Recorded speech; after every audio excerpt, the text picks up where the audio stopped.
किसान भाइयों, आज के टाइम में बेहतर टेक्नोलॉजी के अनुसार अगर आप डेयरी फार्मिंग शुरू करना चाहते हो तो उसके लिए आपको बहुत अच्छा प्रॉफिट ले सकते हो। और ये प्रॉफिट का जो कैलकुलेट दिया है वो खुद किसान ने दिया है, हमको समझाना है सिर्फ आपको, ताकि इसके ऊपर हम वीडियो बना सकें। और उसका यानी कि एक की जो किसान डेयरी फार्मर शुरू करना चाहते हैं डेयरी फार्मिंग, तो उनको एक कैलकुलेट पता लग सके, क्योंकि इससे थोड़ा घट बढ़ सकता है। क्योंकि जरूरी नहीं है कि कहीं पर दाना और सस्ता मिल जाए और दूध की कॉस्ट अधिक मिल जाए, और कहीं पर दूध की कॉस्ट कम मिल सकती है और वहां पर दाने की कॉस्ट अधिक आ सकती है।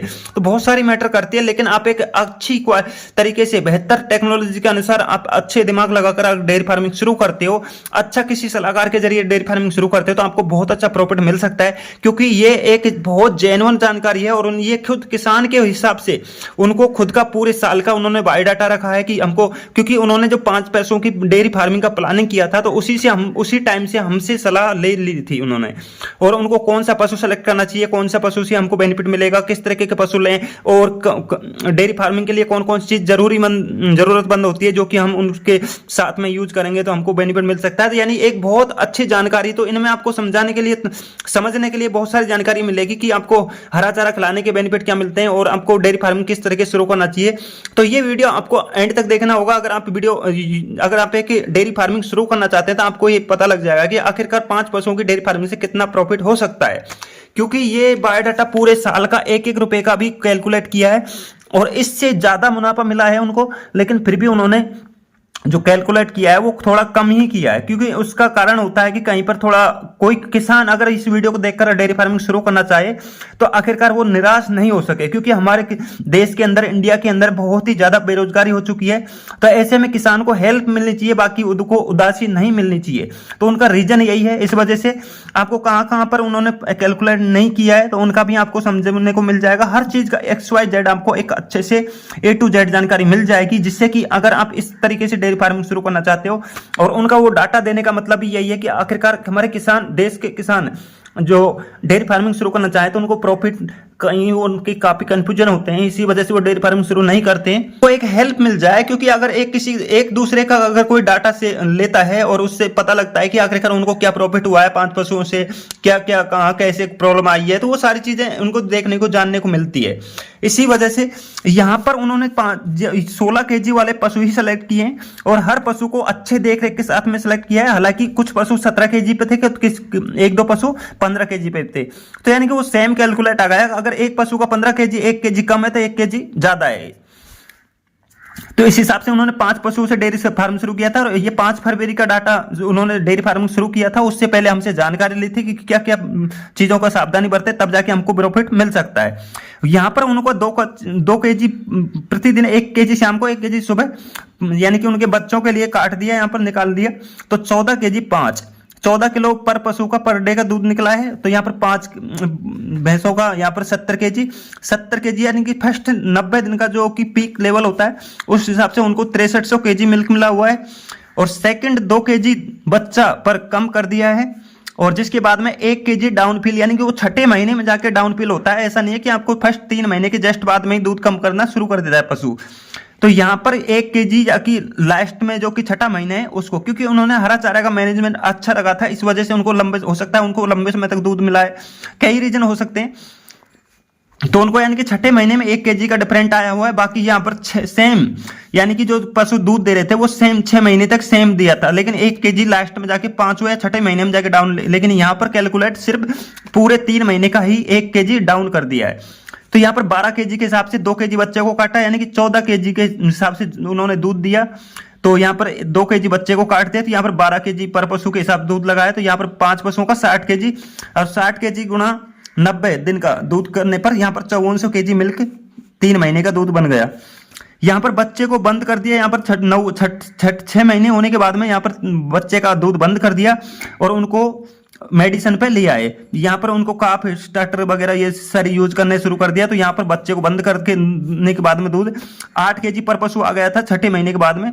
हालांकि वो लास्ट के 7वें 8वें महीने में दूध कम करता है, लेकिन यहाँ पर उन्होंने जो लास्ट का महीने में दूध कम होता है उसी के हिसाब से कैलकुलेट करके दिया है, और उनको थोड़ा यानी 8 kg के हिसाब से हो सकता है कभी लास्ट के 90 महीने में जाके डाउन हुआ है, उस दूध का कैलकुलेट करके 8 गुना 5 पशु तो 40 kg, 90 दिन का यहाँ पर 3600 kg। हालांकि इनको करीबन 4500 kg की समथिंग दूध मिला हुआ है ये 3 महीने का, लेकिन फिर भी उन्होंने तो 3600 kg का ही कैलकुलेट, ताकि किसान भाई अगर कोई डेयरी फार्म शुरू करे तो उनको उदासी फील ना हो पाए।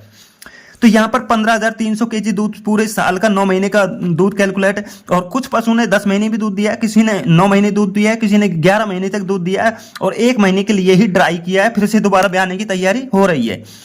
तो यहाँ पर पूरा टोटल दूध करने के बाद में 9,18,000 रुपये का दूध बन रहा है 60 रुपये। और एक चीज बता देता हूँ कि यहाँ पर उनका दूध जो लास्ट का टाइम पीरियड जो कि 3 महीने के बाद में है, तो वो आपको दूध का कॉस्ट अधिक मिला हुआ है, लेकिन फिर भी उन्होंने 60 रुपये kg के हिसाब से कैलकुलेट किया है, ताकि उनको कम से कम भी कहीं दूध का उत्पादन मिले, कम से कम रेट मिले। तो भी यहाँ पर अगर कैलकुलेट करेंगे तो यहाँ पर 55 रुपये के हिसाब से ही आएगा।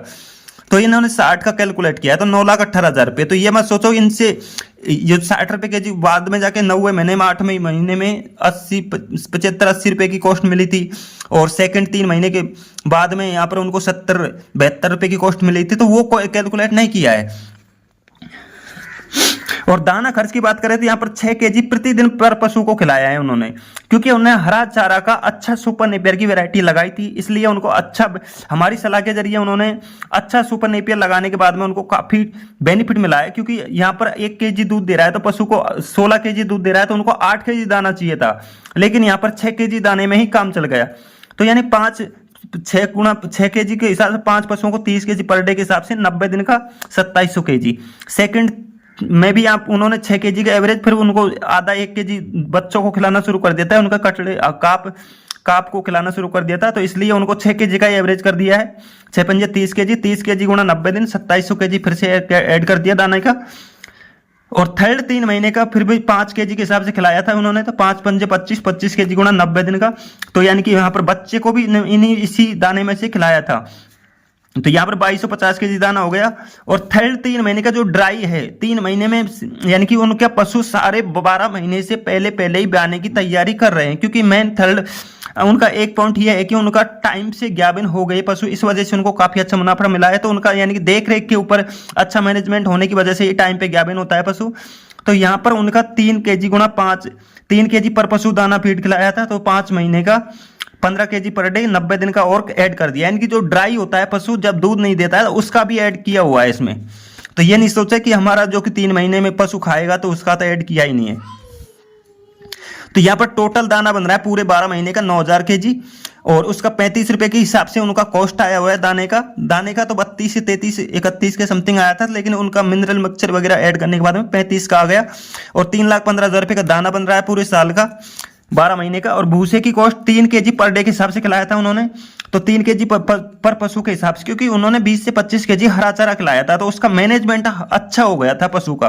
तो उससे यहाँ पर 15 kg पर डे के हिसाब से 365 दिन का, यानी पूरे 12 महीने का सूखा भूसा ऐड कर दिया है। तो यहाँ पर 54,775 kg भूसा लगा हुआ है, तो 6 रुपये kg उनको भूसा मिला था, तो यहाँ पर 32,850 रुपये का भूसा हो गया। और यहाँ पर हरा चारा लागत उनको 30,000 रुपये आई थी, लेकिन 30,000 रुपये हरा चारा लगाने के बाद में उनको काफी बेनिफिट हो गया है, क्योंकि एक तो लंबे समय तक दूध दिया पशु ने, और उनका जो कि दाना फीड की कॉस्ट बची, भूसे की कॉस्ट बच गई। तो यहाँ पर 4 kg भूसे पर डे के हिसाब से बच गया, 2 kg पर डे के हिसाब से पशु को दाना बच गया, तो यानी 3650 kg तो इनको भूसा जो दाना बचा हुआ है। तो यानी कि उसको 1,27,750 रुपये का तो भूसा बच गया 1 साल का वो दाना। तो यहाँ पर 7300 kg भूसा बचा हुआ है, तो यानी 43,800 रुपये का भूसा बच गया उनको, ये 30,000 रुपये हर चारे पे खर्च करने के बाद में। अब यहाँ पर टोटल मिल्क 9,18,000 रुपये का हो रहा है, भूसे का कॉस्ट 32,850, दाने की कॉस्ट 3,15,000 रुपये बन रही है। और तो यहाँ पर 32,850 को कैलकुलेट करने के बाद में 3,47,850 रुपये हो रहे हैं दाना का और भूसे का। और यहाँ पर शुद्ध इनकम हुई है इनको, यानी कि 3,47,000 निकालने के बाद में 9,18,000 में से यहाँ पर 5,70,150 रुपये का टोटल, इससे ज्यादा ही मुनाफा हुआ है, करीबन 1 लाख रुपये के समथिंग अधिक मुनाफा हुआ है। लेकिन उन्होंने फिर से, क्योंकि एक तो दूध की कॉस्ट लास्ट के 6 महीने में अधिक मिल गई थी, तो उसका ऐड नहीं किया है, और एक उनका जो कि कुछ पशुओं ने लंबे समय तक दूध दिया है, यानी कि किसी ने 10 महीने की दूध दिया है तो 1 महीने का दूध किसी ने ज्यादा दिया है तो उसका भी ऐड नहीं किया है, खर्चा पूरा साल का निकाल लिया है। तो यहाँ पर उनका एक मेन पॉइंट तो ये हो गया कि उनका एक मैनेजमेंट अच्छा था, तो इसलिए 5,70,150 रुपए का टोटल, इससे ज्यादा ही हुआ है मुनाफा 12 महीने का, जो कि ड्राई वगैरह सब कुछ इसी में हो गया है। और यहाँ पर सबसे मेन पॉइंट यह है कि उन्होंने एक अच्छा पशु सेलेक्ट किया था। तो उन्होंने जहां से हरियाणा से पशु सेलेक्ट किए थे तो उनको यानी कि बहुत अच्छे अच्छे जो बुल हैं, यानी उसका सीमन रखवाया था। उन जो पशुपालक से उन्होंने पशु खरीदे थे तो उनका वापिस से उनके पास में कॉल करके कहने लग गए कि उनकी जो कटड़ी आई हुई है तो उनका 50,000 रुपये पर कटड़ी के हम पैसे देंगे, आप इनको हमको ही दे दो। क्योंकि उनका मेन कारण था कि जो 16-17 केजी पशु दूध दे रहे थे, हो सकता है वो पहले वो तीसरे ब्यावत चौथे ब्यावत के अंदर दे रही थी, लेकिन वहां पर उनका पशु जो कटड़ी जो नई तैयार हुई थी वो फर्स्ट ब्यावत में ही 15 KG 14 KG 16 KG 17 KG 18 KG तक दूध दे सकती है। उनको आशा थी, इसलिए उनको 50,000 पर कटड़ी के हिसाब से, अगर उनका 5 पशुओं को जो कटड़ा का भी साथ में ही, यानी कि टोटल 5 जानवरों का टोटल काप है उनके 5, उनका 5 पंजे 25, 2.5 लाख रुपए उनको इनके भी मिलने के लिए तैयार हैं। तो यानी कि यहाँ पर 5,70,000 को ऐड करने पर 2.5 लाख। अगर उनको एक मेन चीज ये है कि पहली चीज तो इसको हम नहीं लगा रहे हैं क्योंकि काप तैयार हुए हैं तो उनका वो बेनिफिट अलग से, लेकिन यहाँ पर शुद्ध दूध और सब कुछ खर्च करने के बाद में एक साल में 5 पशुओं से 5,70,150 रुपए टोटल 12 महीने की शुद्ध आय हो चुकी है। और ये प्लस में उनका ब्रीडिंग का काम होने की वजह से उनका यानी कि 2.5 लाख रुपए का ब्रीडिंग का पर्पस पे उनके बच्चों के भी काप के पैसे मिल रहे हैं।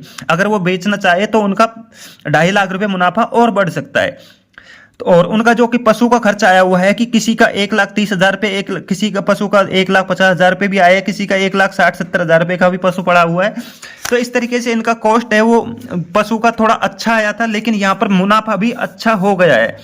क्योंकि कोई भी बिजनेस शुरू करते हैं तो उसके अंदर हम जो शुरुआती कॉस्ट लगाते हैं तो वो हर बिजनेस के अंदर लगानी होती है, लेकिन उसका साल का जो ये चाहे यहाँ पे 5,70,000 रुपये 6-6.5 लाख रुपए 7 लाख रुपए के समथिंग उन्होंने पहली बार में लगाया था, वो पैसे यानी कि उनकी पशु घर के हो गए हैं। उनका पैसा चाहे तो उनको मुनाफा मान सकते हो या फिर अगली बार अगर उनको पशु को बेचेंगे तो वही कॉस्ट के अंदर बेच सकते हैं। तो वहां पर उनका शुद्ध मुनाफा 5,70,150 रुपए, ये प्लस में 50,000 के हिसाब से इनके जो बच्चे काप के लग रहे हैं तो वो भी मुनाफा उनको मिला हुआ है।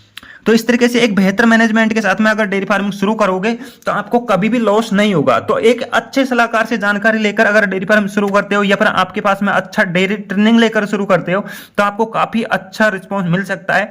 तो उदास होने की जरूरत नहीं है, क्योंकि इस डेयरी फार्मिंग बिजनेस कभी भी घाटे का सौदा नहीं है।